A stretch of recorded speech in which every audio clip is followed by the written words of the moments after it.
women, people, humans, all undergoing their Saturn return. Mine is in Aries, and it's also in my 8th house. I don't know what the correspondence of it being in my 8th house and how fucking difficult it's already been. But I mean, I think it's all part of the journey, and so here I am also going to be talking about, other than my Saturn return that is currently undergoing its phase, I'm also going to talk about my all-time favorites, like the greatest of all-time favorites. There's construction outside, so apologies on the background noise. But remember, this is one thing that I'm saying to myself, that wherever there is a demolition, there is construction. So that is the mindset that I'm having when it comes to anything in life at this point in time. Wherever there's demolition, there is construction. And one thing that I love is this buildable, the idea of adaptability, and adaptability and just growth. And here I have some of my favorites that I have collected over the years. A lot of them are books, music, certain art pieces, certain trinkets that I've collected over the years. Also, I have a very weird way of talking. A lot of my friends also did mention that, you know, sometimes it's hard for them to track along with my storytelling. So you're also going to be there to witness it, because this is not pre-planned. I just kind of... So starting off with Perfume, I really love Eremia. This is like it's like a woodsy botanical, like, is there a peppery scent? Anyway, I really love this scent. It's one of my favorite scent profiles from Aesop, and I've been using it for the good part of 2 years. I went and upgraded the scent profile into oud because I've always been really interested in oud, but it still doesn't stop me from my favorite fragrance so far, which is Aesop's Eremia. It also kind of reminds me of, I don't know how to explain it, like if you ever recall, I think it's just because it's Aesop and they actually have a room spray that smells the same, and I think it's the Oculus, I forgot the name of it.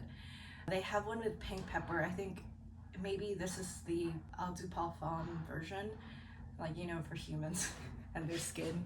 So I really love this. Now it's funny because I don't know where I misplaced my other stuff, but here is my favorite sunglasses that I've been loving. Like, I got this quite a while back, and it's the Matsuda titanium lens. It's from the 90s. I got it on eBay from the seller in Taiwan for like $100. It was quite expensive for vintage glasses, but it is so dear to me. Like, every time I travel, I always bring these pair of sunglasses, and it's so lightweight. It doesn't give me a headache. It doesn't really fall from my nose bridge or whatever. Like, it just stays intact, and I just love it. I just love it. And for other things that I want to talk about, I think for the bigger chunk of the video, I will be talking about things or content that I really loved, starting from childhood all up until now. And I think the first thing I would like to talk about being, you know, since we are all a collective or an age group of people that are going through our Saturn and Aries return, I think predominantly all of us had watched Avatar Aang growing up. And the reason why I wanted to be the reason why my favorites is because as a collective of people, we were all introduced to Eastern philosophy at such a young age. And the fact that Avatar, the series itself, kind of came as we aged, right? Like the Avatar Korra came in when we were around college time, remember? I loved the way that it kind of guided us in our life. And now that we are entering our like late 20s, there is a lot of themes that I find very helpful. I guess, you know, like when we were kind of predisposed to Eastern philosophy at such a young age, like Buddhism, impermanence, and all of these, you know, grounding gestures, it kind of does help, I think, me as someone kind of going through life and navigating a lot of grief and just human emotions. Even when it comes to friendship and all of this, it's just like, you know, giving room for people to grow and kind of moving past these rough situations, like how it was with, you know, in the series. you kind of feel a sense of resonance with the shows that I've watched in childhood. It's such a beautiful image to see now at this age. I rewatched The Wiz, and when I say that I cried, like it was the idea of the journey, the yellow brick road. You had Dorothy, who was very fearful of even, exploring her world in wherever she was. I think because The Wiz is the one with Diana Ross and, Michael Jackson. And I think she was from New York, right? And just kind of seeing the state of Oz in that journey kind of is just very reflective of how I feel internally. And seeing it in the physical is kind of amazing. And I think the one thing that I saw in resonance was the idea of the Tin Man. You know, how he was lacking a heart. And I feel certain situations that have happened to me make me also want to numb the emotions down to the point where I don't feel it. But over time, I realized that, hey, maybe you will come to regret that. So how about you actually just sit down with your emotions, no matter how painful it is.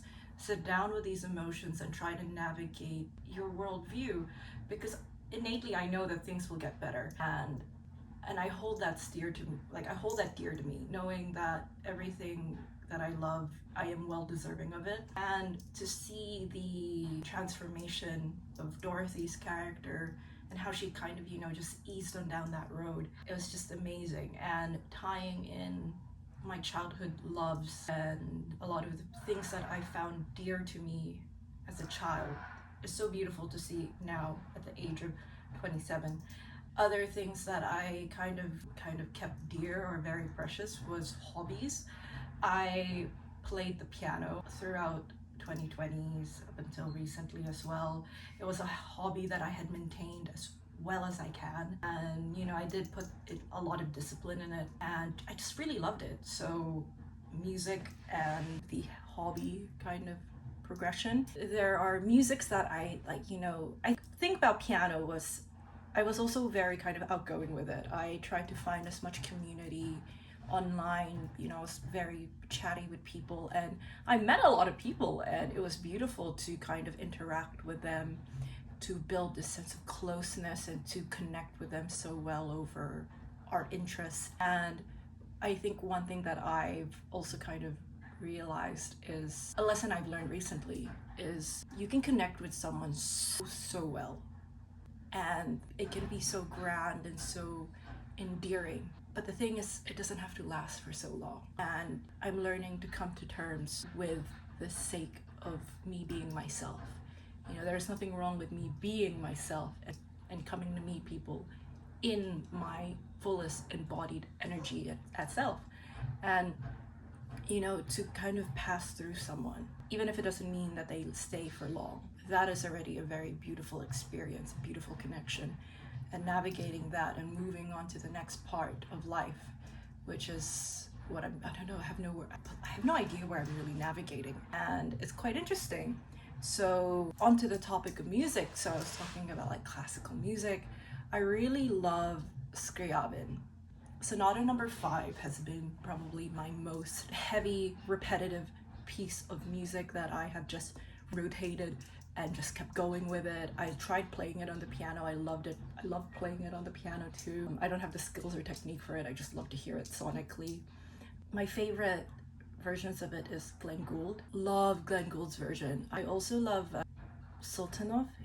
His version of it is just amazing. This guy, I don't know how to pronounce his name, but he has like one of the best live recordings, and I just love how he his theatrics in that. Music as well. I think a lot of things that really sonically made me who I am is Quincy Jones. I love Quincy Jones. Him, Herbie Hancock. So I just love this one album. I think it's this album. It's the one with the Tell Me a Bedtime Story. Tell Me a Bedtime Story has been my song of manifestation. Like every time I'm out and about, this has been like the music that just kind of moves scenery. And it's also for me, it's kind of like, I know it's such a cheesy way of saying it, but Rachmaninoff's 3 and Tell Me a Bedtime Story were so kind of like interlinked with me throughout the past 3 years. Like, I have just been kind of weaving between those two tracks, and it's just beautiful. I have a playlist of my father's music from his teenage years, and it has, for me, been the music I've been listening to for the good part of 3 years. Alphonse Mousson, Lee Retenoir, Ronnie Laws. These tracks, Friends and Strangers by Ronnie Laws, chef's kiss, like the saxophone, beautiful. Alphonse Mousson, I think the song that I love the most is called The Next Time We Love. So I think over the, I don't know how many experience I've had in love recently, but that song just really kind of reassures me to say, hey, there's always, like, for the next time we love. It's like kind of the way to console my heart in all of its heartache. Beautiful song. Herbie Hancock was the pianist there, beautiful, and Ira Tenoir and his guitar playing, absolutely phenomenal.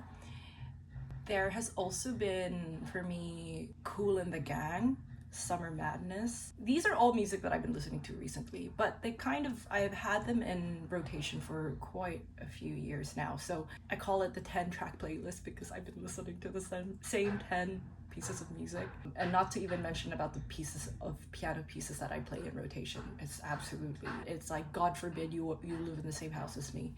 And yeah, like, things like that have just been so sonically consoling. Now, I'm also very much into crystals. I love my jewelry. So some of my favorites are the thing that I've been wearing, the things that I actually just never take it off. Here I have Moldavite and Libyan desert glass. And when I tell you shit has hit the roof with these, it truly has. My life has been completely 180'd with this. I have sardonyx and I have white and purple jade. I love these. They make me feel like my fullest embodied spirit, and I love it. Some things that I would like to also kind of discuss is the more physical, the way that I physically move around through the mental plane. That makes no sense. But back in, after college, before I started my business, I think I owed it up to myself to learn more outside of the strict pillars of a college education. So here I really did my learnings outside, like really figured out the things that I liked when it comes to literature, to literature, to philosophy. And it was funny because it didn't even start off with philosophy. I think it just started off with me reading classics. So I read Dante's Inferno. I can't find where the book went, but a lot of books that I really liked over my my early 20s were these couple of books. First of all, the first book I read was Crime and Punishment. And Crime and Punishment to me was so important to read around the age of 22, was because of the idea of understanding that your actions have consequences, and when you reach a certain sense of consequence, you have to own up. You have to go through with your accountability. You have to go through with your stance of understanding if you were morally correct, or if you were, they had a stance on, if you had a crime, right, there is a punishment with the crime that you had committed. And even when it came to Raskolnikov, kind of towards the end, I viewed him as a very liberated man. He was free of his shackles because you saw the transgressions over time, the transformation of him going through the darkest depths of his situation, how he turned it around, and how light his life became in sight of such emotional turmoil. Like, it was distraught, but it's beautiful to see. And I feel like as a human navigating, you need to understand your own moral compass. So from reading Crime and Punishment by Dostoevsky, I then moved into Dante's Inferno. The reason I love Dante's Inferno was because it just was like fan fiction. Like, you had Dante kind of just imagining how he had Virgil and they were going down the depths of hell.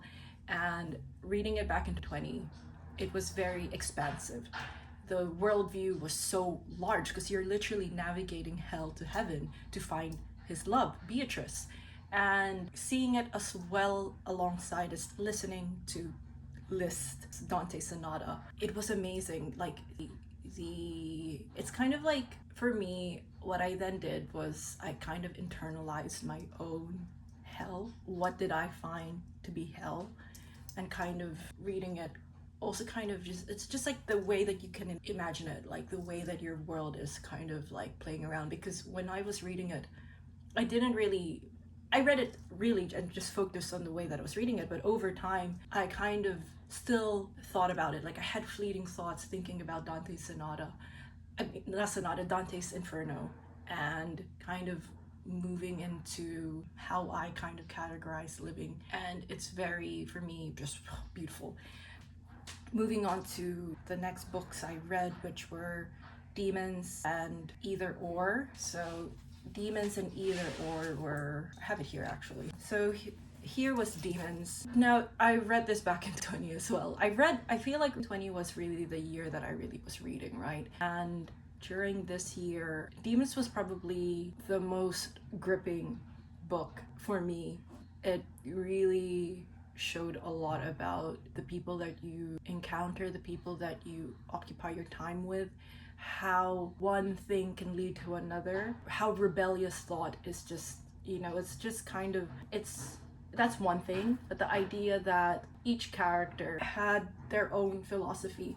It's kind of like how you see everyone around you right now. Everyone is kind of given the right to their own opinions. Now, whether it leads them down a morally, if it leads them to their destruction, that's on them. You can really just give them as much advice as you want, but it's still their life to live.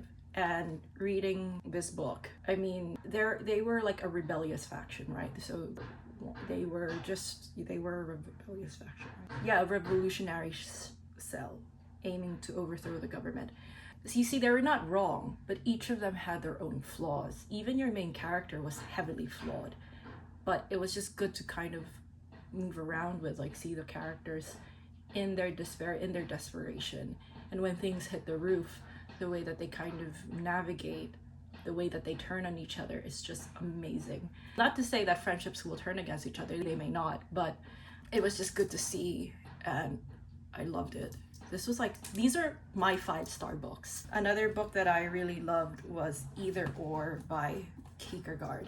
I read this because I saw PewDiePie's version of it and I was like, okay, I'll give it a go. He was absolutely right in the terms of the moment you reach the Don Giovanni opera, absolutely the most hell let loose. It was so boring. It was so hard to get through. But, and mind you, I tried reading this. I read this book over how many, like, years, 2 years. First time I read it, only got into like 150 pages and I was like so dead bored. But the second time around, I was like, okay, I'll read it again, read it slower. And here, I love the idea of the infinite and the finite. How too much of one thing can lead you to somewhere and too much of nothing can lead you nowhere.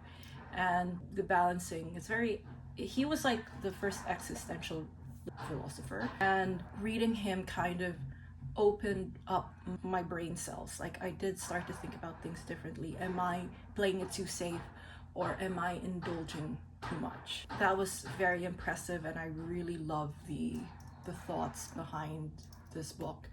5 stars. Another book that I read was recommended by a person that I loved dearly. It was Epictetus' Discourses.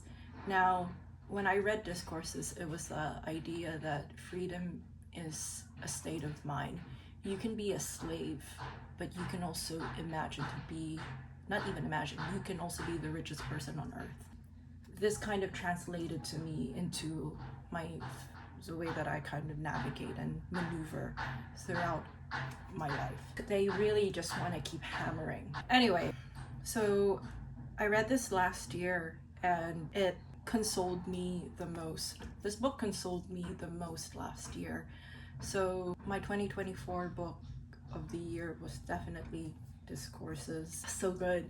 It was not, for me, I didn't have any hard time with it. And yeah, it's just so, it was a beautiful book. Another book that I really liked was Theft by Finding by David Sedaris. It's a nonfiction.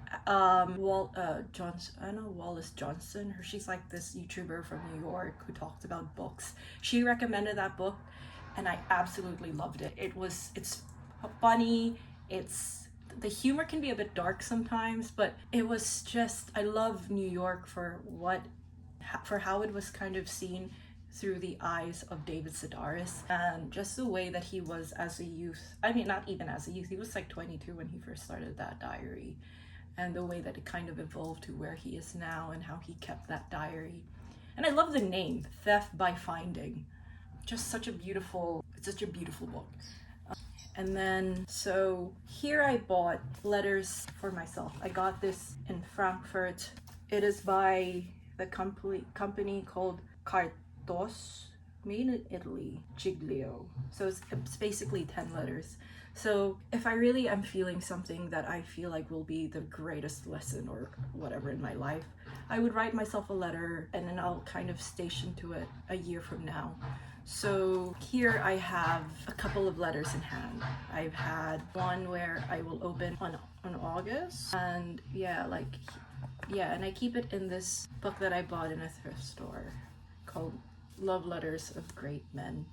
I haven't read it yet, but this is one great thing that I've been holding, like I said, the habit of.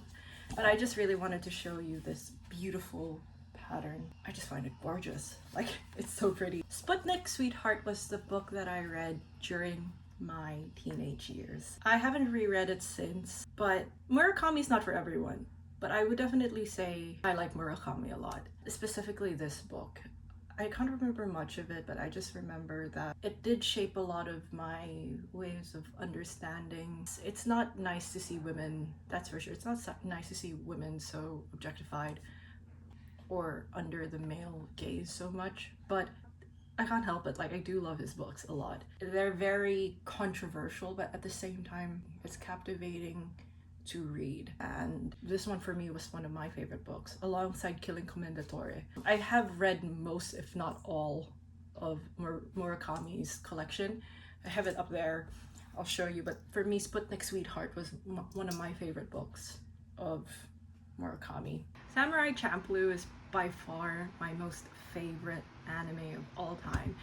I know Cowboy Bebop is more like famous and regarded as his magnum opus, but I think because this is the first thing I watched, it just had such a lasting impression on me. And I think every year after, because I was introduced to this when I was a teen, like an early teen, maybe like 12 or 13 or something like that. It was like, I remember I was sick that day and I turned on Animax and it was there. Imagine I'm recording this 3 hours later and they're still hammering outside.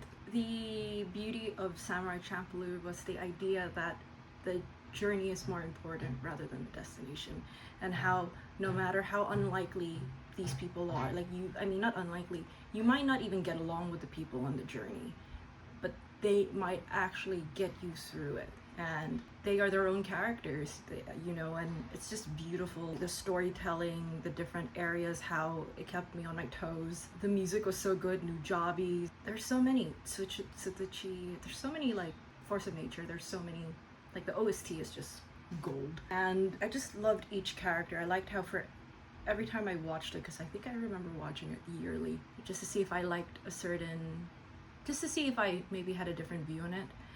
The beauty of it was you resonate with different characters at your different points in life. There's one time where I really resonated with Mugen, and then more recently I'm more with Jin, and then now I'm more like with Fu, like how she was more of the mediator and she kind of held the two. She was kind of like the glue. There are so many interesting aspects about Samurai Champloo, and I think I owe it up to this beautiful piece of work, because it really did show me to be a bit more gutsy, maybe to lean into the more reckless side or lean into the more structured side, or be the glue. There was really just a lot of lessons to learn from it, and I just enjoyed it. I think that's the basis of this entire video. It's not about the lessons as well, it's also about how much you enjoy something, how much you treasure something, and how precious something is, because really these interactions are not disposable. Same goes with friendships, same goes with relationships. You treat it for what it was, and in turn, it's precious. It's never supposed to be disposable. Your time on earth is very dear, and as much as I love, like I know what I love in all its capacity, and I'm just here for it. Like, you know, I'm here for it all because it's fun. No matter the heartache or the heartbreak, it's good to experience and I'll never trade it type of thing. But I think one essence is to just let it go as well. And going back to the idea of my Saturn return, I don't know what I have in store. I know it's going to be, I've seen, like, you know, the basis of what may happen to me, but I should not be afraid, and I should live 100% in my embodied energy and just go for it, because why not, you know? Look forward to something and enjoy the moment type of thing. And I think I'm on the right track. I know I'm on the right. So I'm very excited to see where it goes. And coming towards the end of it, I think I want to show you, I would definitely make a own video about the company I made, but this is the business card that I made recently. And it's probably the one that I love the most right now. It's very reflective of who I am and my company that I made. It's basically an X-ray version of a shell, and I just love it. Like, I find it quite neat and quite amazing. So thank you so much for reaching the end of the video. For whoever has reached the end of the video, I hope it was entertaining.